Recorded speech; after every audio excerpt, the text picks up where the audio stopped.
বন্ধুগণ, পরপর দুদিন ধরে একটি খবর আপনাদের সামনে আমি উপস্থাপন করার চেষ্টা করছি। আনন্দবাজার পত্রিকা সহ একাধিক পত্রিকাতে একটি খবর আসছে, আমেরিকার প্রেসিডেন্ট ডোনাল্ড ট্রাম্প ভারত সম্পর্কে যে মূল্যায়ন করছেন, এই বিষয়ে আমি আপনাদের সামনে দুটি কথা বলতে চাইছি। আপনারা জানেন, আমেরিকার প্রেসিডেন্ট ডোনাল্ড ট্রাম্প তার প্রথম দফায়, অর্থাৎ তিনি যখন প্রথমবার রাষ্ট্রপতি হন 4 বছর পূর্বে, তখন তিনি ভারতকে বন্ধু মনোভাবাপন্ন দেশ হিসাবে সম্বোধন করতেন। কিন্তু দ্বিতীয় দফাতে এসেই তিনি ভারত সম্পর্কে তার মনোভাব পাল্টাচ্ছেন। আমরা আজ পরপর দুদিন আনন্দবাজারে তার খবর বা তিনি যেই মিডিয়ার সামনে যেসব মন্তব্য করছেন, এটা আমরা লক্ষ্য করছি। এটা আমরা জানছি যে ভারত বর্তমানে বিশ্বের ক্রমশ 1 নম্বর দেশ হিসেবে পরিগণিত হচ্ছে। এটা হয়তো ডোনাল্ড ট্রাম্প খুব ভালোভাবে বুঝতে পারছেন। তিনি একজন শুধুমাত্র রাষ্ট্রপতি নন, তিনি একজন ধনকুবের। তাই তিনি ভারতের সাথে ভারতকে যেভাবে নিয়ন্ত্রণ করতে চাইতেন, বর্তমান ভারত সেই জায়গায় নেই। সেই তার নরেন্দ্র মোদীর নেতৃত্বাধীন ভারত ক্রমশ সামনের দিকে এগিয়ে চলছে এবং আগামী দিনে ভারত যে বিশ্বের 1 নম্বর দেশ হিসেবে পরিগণিত হবে, এটা আমরা উপলব্ধি করছি। বন্ধুগণ, ডোনাল্ড ট্রাম্প ভারতবর্ষের অর্থনীতিকে মৃত অর্থনীতি বলেছেন। এই আজকের পেপারে দেখুন, মৃত অর্থনীতি ট্রাম্পের নয়া বান।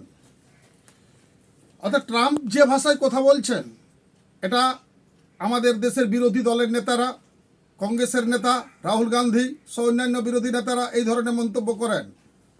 তাই বোঝা যায় যে ভারতবর্ষের নরেন্দ্র মোদী আজকে যে জায়গায় নিয়ে গেছেন আমাদের দেশকে, সেটা ডোনাল্ড ট্রাম্পের আর সহ্য হয় না। কেননা ভারত এই মুহূর্তে শুধুমাত্র কোনো একটি দেশের উপর নির্ভর করে তারা আন্তর্জাতিক সম্পর্ক, আন্তর্জাতিক বাণিজ্য নিয়ন্ত্রণ করে না।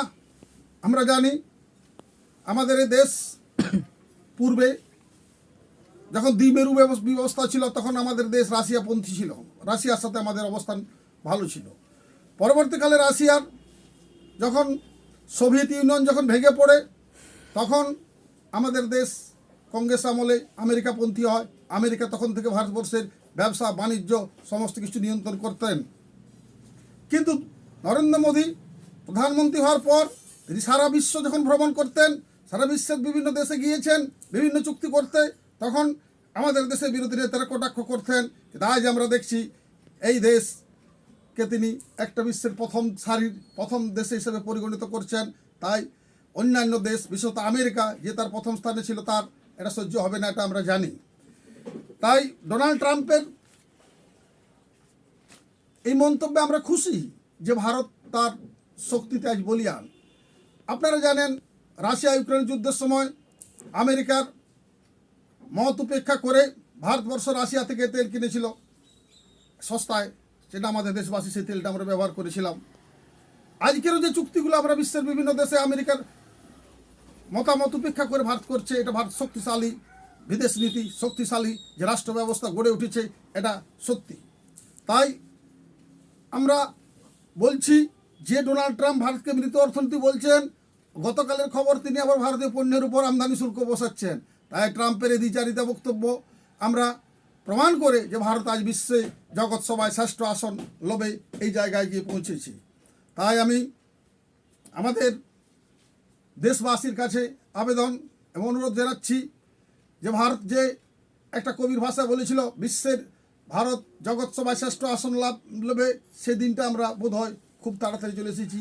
হাই প্রয়োজন একটা ঐক্যবদ্ধ ভারত, যে মুহূর্তে এই দেশের বিরোধীরা বিভাজন করছে চাইছেন দেশকে, দেশের মানুষকে, সেই সম্পর্কে আমাদের সতর্ক সচেতন হওয়া প্রয়োজন যে আমরা আগামী দিনে বিশ্বের 1 নম্বর সুপার পাওয়ার দেশ হিসেবে হয়ে উঠতে চলেছি, এ ব্যাপারে নিঃসন্দেহ। তাই আমি আবেদন এবং অনুরোধ জানাচ্ছি, আসুন আমরা ঐক্যবদ্ধ ভারত, নরেন্দ্র মোদীর নেতৃত্বাধীন আমরা এক ঐক্যবদ্ধ ভারত, ঐক্যবদ্ধ জাতি হিসাবে পরিগণিত হই। এইটুকু আবেদন রেখে আমি আমার সংক্ষিপ্ত বক্তব্য এখানেই শেষ করছি। নমস্কার।